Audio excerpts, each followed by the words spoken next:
محبوب خدا کرنا، دکھیوں پہ کرم اپنا، یا صلی علی کرنا۔ الحمدللہ رب العالمین والصلاة والسلام علی سید الاولین والآخرین سیدنا و نبینا مولانا محمد وعلی آلہ واصحابہ اجمعین، اما بعد۔ محترم حاضرین کرام، السلام علیکم ورحمۃ اللہ۔ اللہ تبارک و تعالی کا فضل و احسان ہے کہ ہمیں اس مبارک دن میں اس پاک مقام پر جمع ہونے کی توفیق عنایت فرمایا تاکہ ہم اپنے دین کو سمجھ سکیں اور عمل کر سکیں۔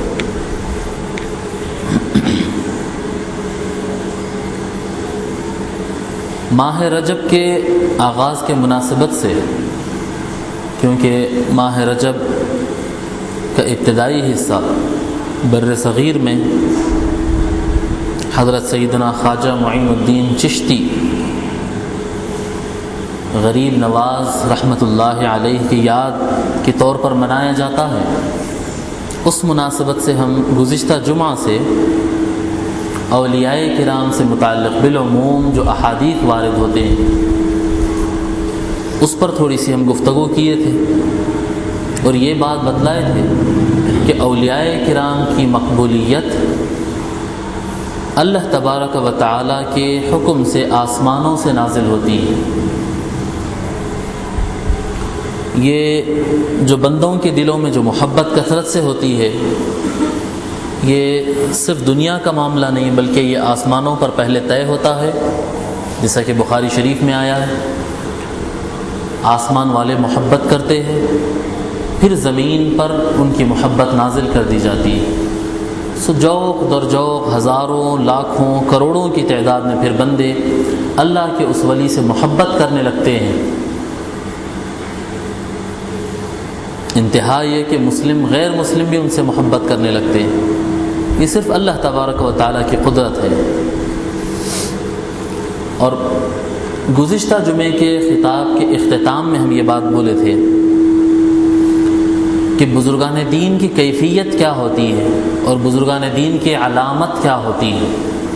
اللہ والے لوگ ہیں اور اللہ کی راہ میں چلنے والے لوگ ہیں، یہ پہچانا کیسے جا سکتا ہے؟ کیا طریقہ ہے ان کو پہچاننے کا؟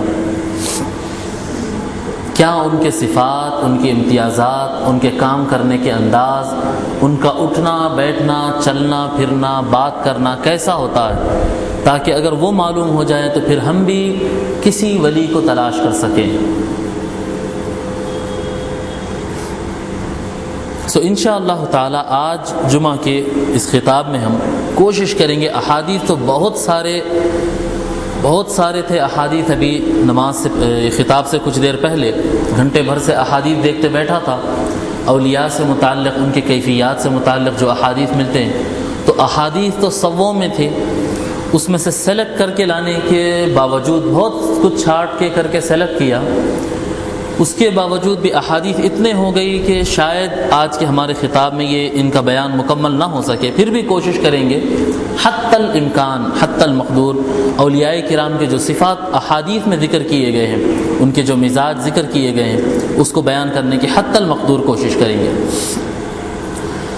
زمانہ حال میں حاضر اس زمانے میں اکثریت میں ایک بغیر سوچے سمجھے ایک رجحان پیدا ہو گیا، نہ کہیں پر پڑھا گیا وہ رجحان، ایک نظریہ ہے، ایک سوچ ہے جس کو نہ ہم کتابوں میں پڑھے، نہ کسی ولی اللہ یا عالم یا مفتی کی زبان سے سنے، مگر اس کے باوجود ایک نظریہ دماغوں کے اندر بیٹھ گیا، ایک سوچ بیٹھ گئی کہ کوئی آدمی ہوتے ہیں جن کی عمر ہوتی ہے 50 55 60 70 سال عمر ہوتی ہے، بڑی عمر ہوتی ہے ان کی، اور 2-4 کلر کے ان کے اوپر جبے ہوتے ہیں، ایک رنگ کی شال ہوتی ہے، ایک رنگ کا شملہ ہوتا ہے اور ایک رنگ کے شایا ہوتا ہے، 2-4 انگوٹھیاں ان کے گلے میں ہوتے ہیں، اور گلے میں ایک تسبیح کا مالا ہوتا ہے، موٹے پتلے کیسے بھی تسبیحوں کا، اور ایک تصور کر لیا جاتا کہ یہ اللہ والے آدمی ہیں، پیر صاحب ہے۔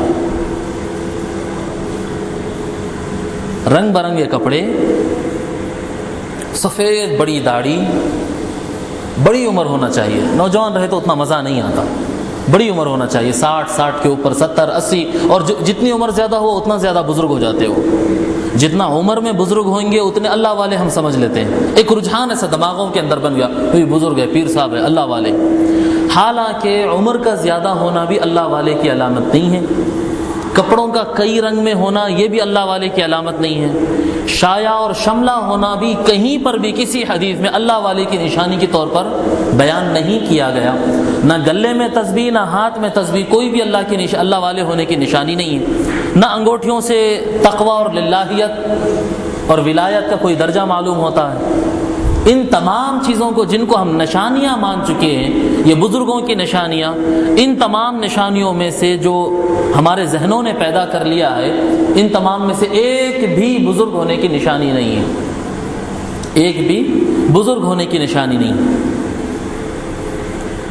حضرت ابو ہریرہ رضی اللہ تعالیٰ عنہ روایت فرماتے ہیں کہ رسول اللہ صلی اللہ علیہ وسلم نے ارشاد فرمایا، ان من عباد اللہ عبادا لیسوا بانبیاء، بے شک اللہ کے بندوں میں سے کچھ بندے ایسے ہوں گے جو انبیاء نہیں ہوں گے، نبی نہیں ہوں گے، وہ بھی امتی ہوں گے، عام انسان ہوں گے، لیکن معاملہ ان کا کیسا رہے گا؟ یغبطہم الانبیاء والشہداء، ان کا درجہ اور مقام ایسا ہوگا کہ ان کے مقام اور درجے پر تعجب اور رشک کریں گے اللہ کے نبی اور شہید، اللہ کی راہ میں جو شہید ہو گئے وہ شہداء، اور اللہ کے نبی رشک کریں گے کہ یہ اتنا درجے پر کیسے آ گیا، یہ تو نبی نہیں ہے، رشک کریں گے۔ رشک ہوتا نا، ایک حسد ہوتا ہے، ایک رشک ہوتا ہے، حسد ناجائز ہے، رشک جائز ہے، رشک کرتے ہیں، انبیاء رشک کریں گے، یغبطہم الانبیاء والشہداء، جو اللہ کی راہ میں جان دے دیے، یہ شہید نہیں ہے، وہ شہید ہے، شہید رشک کریں گے ان کے اوپر، نبی رشک کریں گے کہ یہ کیا درجہ ان کو مل گیا۔ قیل من ہم لعلنا نحبہم، صحابہ میں سے ایک صحابی نے عرض کیا، یہ دیکھیں یہ عقیدہ اہل سنت والجماعت، یہ مزاج اہل سنت ہے، اور مزاج اہل سنت یہ اب کا نہیں ہے، یہ صحابہ کا مزاج ہے۔ یہ دیکھیے، اب جیسے ولیوں کا ذکر آیا، اللہ کے ولیوں کا، ایک ایسے لوگ، اب یہاں پر رشک کا معنی یہ نہ سمجھ لیں، رشک سے یہ خیال آ جائے گا ہو سکتا نبیوں سے زیادہ درجہ، نہیں، نبیوں سے زیادہ درجہ نہیں ہوگا، لیکن نبی بھی تعجب میں پڑ جائیں گے کہ یہ تو نہ شہید ہوئے نہ ان کو نبوت ملی، لیکن اتنا بڑا درجہ ان کو مل گیا، یہ کیسے ہو گیا؟ نبی بھی تعجب میں پڑ جائیں گے وہاں پر۔ جب اتنے بڑے درجے والے لوگ ہوں گے، اللہ والے خاص لوگ ہوں گے، جب اتنے بڑے درجے والے ہوں گے، تو فوراً صحابی کی زبان سے یہ سوال نکلتا ہے کہ یا رسول اللہ من ہم لعلنا نحبہم، یا رسول اللہ وہ کون لوگ ہیں بتائیے، ہم ان سے محبت کرنا چاہتے ہیں۔ آپ دیکھیں یہ اہل سنت والجماعت کا مزاج ہے۔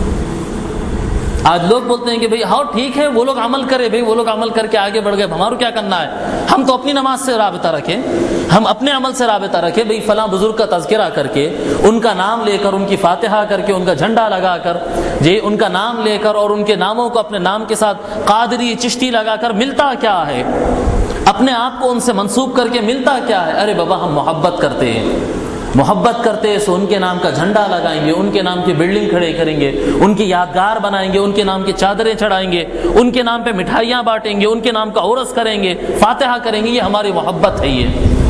اور یہ ہماری محبت، یہ ہماری اپنی بدعت نہیں ہے، یہ صحابہ کا مزاج ہے، یہ ہمارا اولیاء سے محبت کرنا۔ آپ دیکھیں نا، حضور صلی اللہ علیہ وسلم یہ نہیں فرما رہے کہ تم ان سے محبت کرو، نہیں، ابھی آیا ہی نہیں بات، ابھی حضور صرف اتنا فرمایا کہ اللہ کے چند ولی ایسے ہوں گے کہ نبی بھی ان کے مرتبے پر رشک کریں گے کہ کتنا بڑا درجہ اللہ نے ان کو دیا ہے۔ فوراً صحابہ عرض کرتے یا رسول اللہ بتا دیجئے نا وہ کون ہے، ہم بھی محبت کرنا چاہتے ہیں۔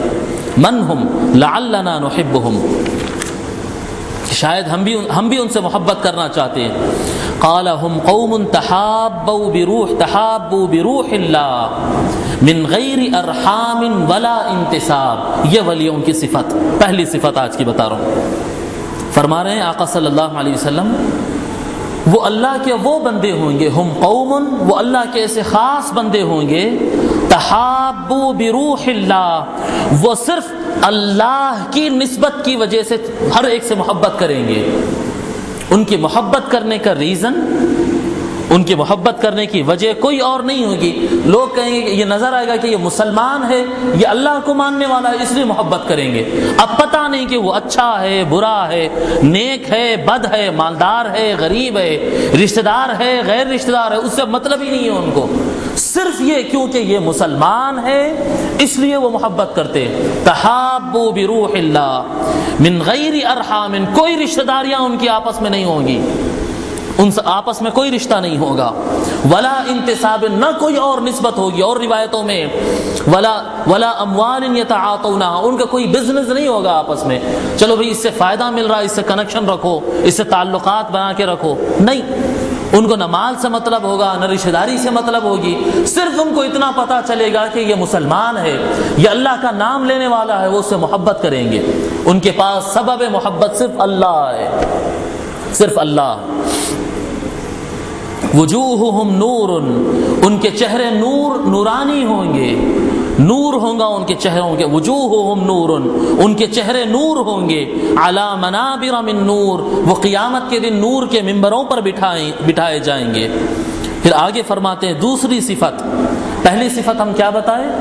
پہلی صفت یہ ہے ان کی کہ وہ کسی سے بھی محبت کرتے ہیں تو اللہ کی وجہ سے محبت کرتے ہیں، اللہ کی وجہ سے محبت کرتے ہیں. اب آپ دیکھیے نا، ایسے کئی وجوہات ہوتے ہیں. اب یہ مسجد ہے، کسی کا مکان اگر ٹوٹ جائے، توڑ دیا جائے، یا کوئی مکان کے ساتھ اونچ نیچ ہو جائے تو وہ مکان والا پریشان ہوتا ہے. اس کے برخلاف مسجد کے ساتھ کچھ اونچ نیچ ہو جائے تو ساری قوم اٹھ کے بیٹھ جاتی ہے، ہر گھر میں سے آدمی نکل آ جاتا ہے. یہ معاملہ کیا ہوتا ہے؟ یہ معاملہ یہ ہوتا ہے کہ کہیں نہ کہیں اگر اللہ کی محبت دل میں ہو تو یہ ہوتا ہے، اللہ کی محبت. یہ دیوار، یہ اینٹ، کنکریٹ، یہ سیمنٹ اور یہ چھت سے اس لیے محبت ہے کیونکہ اس کا نام کے ساتھ اللہ کا گھر، اللہ کا نام جڑ گیا، اللہ کا نام جڑ گیا. سو یہ ایمان کی علامت ہوتی ہے. جیسا ہمارا معاملہ بڑے بڑے چیزوں میں، مسجد کے معاملے میں، کعبۃ اللہ کے معاملے میں، یا قرآن کے معاملے میں، ہم اللہ کی کتاب، اس لیے وہاں پر جوش آتا ہے، محبت آتی ہے. بڑے بڑے معاملات میں ولیوں کا معاملہ یہ ہوتا ہے کہ وہ ہر چیز کو اسی نقطۂ نظر سے دیکھتے ہیں. جس چیز کے اندر اللہ کی نسبت معلوم ہوتی ہے اس کا احترام کرتے ہیں. جس چیز کے اندر بھی اللہ کی نسبت معلوم ہو جاتی ہے، اللہ کی طرف یاد دلانے والی چیز ہو جاتی ہے، اس سے محبت کرتے ہیں. چاہے وہ سامان ہو، چاہے وہ انسان ہو، اس سے محبت کرتے اللہ کی وجہ سے. پہلی صفت بتائے. دوسری صفت بتا رہے ہیں لا یخافون اذا خاف الناس ولا یحزنون اذا حزن الناس. وہ نہ جب لوگ ڈرتے ہیں اس وقت ان کو ڈر ہوتا ہے، نہ لوگ جب غم زدہ ہوتے ہیں تو ان کو غم ہوتا ہے، ان کو غم نہیں ہوتا ہے. اللہ کے ولیوں کی یہ صفت ہوتی ہے کہ جب لوگ کو ڈر ہوتا ہے. لوگ کو کب ڈر ہوتا ہے؟ جب جان پہ بن آتی ہے، حملہ ہو گیا، مر جانے کا امکان ہے، نقصان ہو جانے کا امکان ہے، تو اس وقت ڈر ہوتا ہے، انسان کو خوف ہوتا ہے. سو جس وقت لوگوں کو خوف ہوتا ان کو خوف نہیں ہوتا، کیونکہ وہ کسی سامان کو اپنا سامان نہیں سمجھتے، کسی چیز کو اپنی ملکیت نہیں سمجھتے، اور اپنی ذات کو بھی کبھی اپنی ملکیت نہیں سمجھتے، اور اپنی جان کو بھی کبھی اپنی نہیں سمجھتے. سو ان کو ڈر کس بات کا ہے؟ ڈر کس کی بات کا ہے؟ نقصان اگر فلاں کو ہو، اگر نقصان فلاں کو ہو تو مجھے ڈر ہوگا. مجھے ڈر کب ہوگا؟ جب میرے نقصان کی بات آ جائے. سو ولیوں کا مزاج یہ ہوتا کہ وہ کسی چیز کو اپنا سمجھتے ہی نہیں، سب اللہ کا ہے. سو ان کو ڈر ہی نہیں ہوتا، موت سے ان کو ڈر نہیں ہوتا، کیونکہ جان اپنی ہے نہیں تو پھر اس کو سنبھالنا کیوں، اس پر ڈرنا کیوں؟ وہ اللہ جیسے چاہ رکھے گا. لا یخافون اذا خاف الناس، جب لوگ کو ڈر ہوتا ہے، ولیوں کا مزاج یہ ہوتا کہ وہ ڈرتے نہیں. ولا يحزنون اذا حزن الناس، جب لوگ غمزدہ ہوتے. غمزدہ کب ہوتا ہے آدمی غمزدہ اس وقت ہوتا ہے جب اپنی کوئی چیز کھو جائے، جب اپنے پاس سے کوئی چیز کھو جائے تو اس کے بعد غم ہوتا ہے انسان کو. پیسہ چلا گیا، اب غم ہوتا. پیسہ جانے کا ڈاؤٹ ہے تو ڈر ہوتا. جی، کوئی نقصان ہونے سے پہلے ڈر ہوتا اور نقصان ہو جانے کے بعد غم ہوتا. ٹھیک ہے نا؟